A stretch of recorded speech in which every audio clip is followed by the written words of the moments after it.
Middle India டூரில் டே 10th நம்ம இப்போ அகமதாபாத்லேருந்து கிளம்பியாச்சு. போகிற வழியில் ஒரு சிம்பிளான ஒரு பிரேக் ஒன்று, நமக்கு பிரேக்குனாலே டீ மட்டும்தான். ஸோ ஒரு சின்ன டீயை ஒன்று போட்டு நம்ம ட்ராவல் பண்ணி கிளம்பிட்டோம். நம்ம இன்றைக்கி பார்க்க போகிற ஃபஸ்ட்டு ஸ்பாட் என்னன்னு பார்த்துக்கிட்டிங்கன்னா சன் டெம்பிள். ஸோ நம்ம பசங்க கூட நம்ம ரீச் ஆகியாச்சு. ஸோ டிக்கெட்லாம் எடுத்துகிட்டு நம்ம பசங்க கூட சன் டெம்பிளுக்கு போயிட்டோம். ஃபர்ஸ்ட் வந்து பார்த்துட்டிங்கன்னா நம்ம சார் வந்து இந்த சன் டெம்பிளை பற்றி ஒரு இன்ட்ரொடக்ஷன் வந்து நமக்கு கொடுத்துட்டாரு. நம்ம நைட்டு தங்கணும் இல்லையா, அதான் அகமதாபாத் கேபிட்டல் ஆஃப் சிட்டி. நம்ம எப்படி சென்னை எப்படி தலைநகரமோ அந்த மாதிரி அகமதாபாத் வந்து குஜராத்துக்கான தலைநகரம்.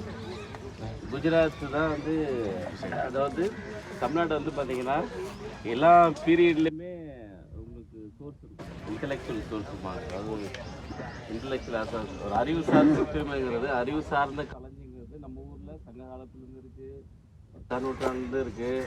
அதுக்கப்புறமா பார்த்திங்கன்னா இடைப்பட்ட காலத்துலேயும் இருக்குது. இப்போ நாயக்கஸ் பீரியடில் இருக்குது, 17ஆம் நூற்றாண்டில் இருக்குது, இப்பயும் இருக்குது. இது தொடர்ந்து நம்மளுடைய தமிழர்களுடைய அந்த திராவிட கட்டடக்கலை பணிகள் தொடர்ந்து இருந்துகிட்டே இருக்குது. எல்லோரில் கூட பார்த்தோம் சரிங்களா. இப்போ கிமு 2 வந்து ஆரம்பித்து வந்துட்டே இருக்கு. ஆனால் இந்த குஜராத் பகுதியில் வந்து பார்த்திங்க அப்படின்னா 10ஆம் நூற்றாண்டுலேருந்து ஆரம்பிக்கும். இங்கேருந்து ஒரு 400 கிலோமீட்டர் தான் வந்து சிந்து சமவெளி நாகரிகத்து இல்லைங்களா. நம்ம ஹரப்பா மோஹஞ்சதாரோ இங்கே ஆக்சுவலி பாகிஸ்தான் பார்டர். ஒரு 400 கிலோமீட்டர் நம்ம ஜெய்சல்மேர் போவோம், அங்கேருந்து ஒரு 25-30 கிலோமீட்டர் தான்.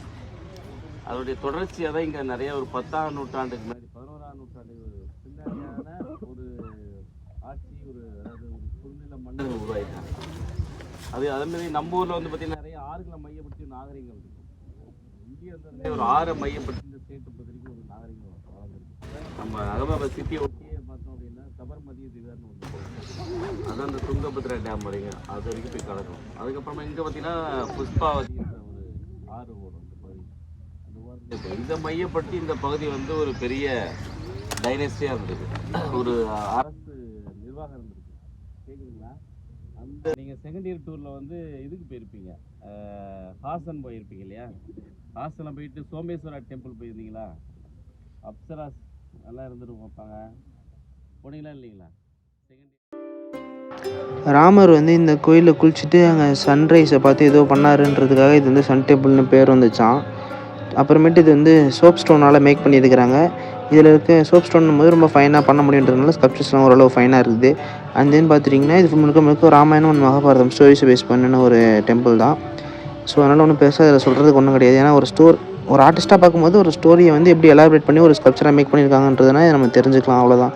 அதை விட்டால் இங்கே வேறு எதுவும் கிடையாது. ஏன்னா எனக்கு பெருசாக ஸ்டோரிஸை வந்து இவ்வளோ பெரிய ஒரு இம்பார்ட்டன்ஸ் கொடுக்குறது ஒன்றும் பெருசாக இன்ட்ரெஸ்ட் இல்லை. ஓகே கைஸ், இந்த ஸ்பாட் கம்ப்ளீட் ஆகிடுச்சு. நம்ம அடுத்த ஸ்பாட் பார்க்க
நம்ம ஸ்பாட் 2க்கு நம்ம ரீச் ஆகியாச்சு. நம்ம ஸ்பாட் 2 பார்த்துட்டிங்கன்னா ராணிக்கேன்னு சொல்லுவாங்க இதை.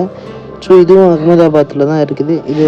இது கட்டின ரீசன் என்னன்னு பார்த்துட்டிங்கன்னா, முஸ்லீம் மன்னர்கள் வந்து போர் புரிஞ்சு இந்த பக்கம் வரப்போ ஸோ ராஜாவை காப்பாற்றணும் அப்படின்றதுக்காக ஒரு ஆழமாக ஆழமாக உள்ள ஒரு சுரக்கம் மாதிரி ஒரு கோயிலை கட்டப்பட்டது தான் இது. ஸோ வெளியே இருந்து பார்க்குறவங்களுக்கு இது ஒரு கிணறு மாதிரி ஃபீல் ஆகுன்றதுக்காக கட்டியிருந்தாங்க. ரொம்ப நாட்களாக இது கிட்டத்தட்ட ஒரு 300 வருடங்களாகவே இது தண்ணியிலையும் மண்ணிலையும் மூழ்கி இருந்ததுனால ஸ்கல்ப்சர்ஸ் எல்லாமே ரொம்ப ஃபைனாக இருந்துச்சு. இதை வந்து ஒரு ஃபாரினர் தான் கண்டுபிடிச்சிருக்காரு. ஸோ அது ரொம்ப இம்பார்ட்டண்டான பிளேஸ்ன்றது அப்படின்றது 100 ருபீஸ் நோட்லேயும் இந்த இடம் வந்து பிரிண்ட் பண்ணப்பட்டிருக்கு.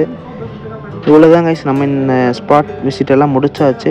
ஃபைனலாக நம்ம ரயில்வே ஸ்டேஷன் ரீச் ஆகிட்டோம் நம்ம பசங்க கூட. இது மாதிரியான ஃபுல் வீடியோஸ் பார்க்கணும் அப்படின்னா மறக்காமல் எக்ஸ்ப்ளோர் வித் இன்பாவை சப்ஸ்கிரைப் பண்ணி வச்சுக்கோங்க. ஆர்ட் ரிலேட்டடான வீடியோஸ் முழுக்க வந்துக்கிட்டே இருக்கும். தேங்க்யூ.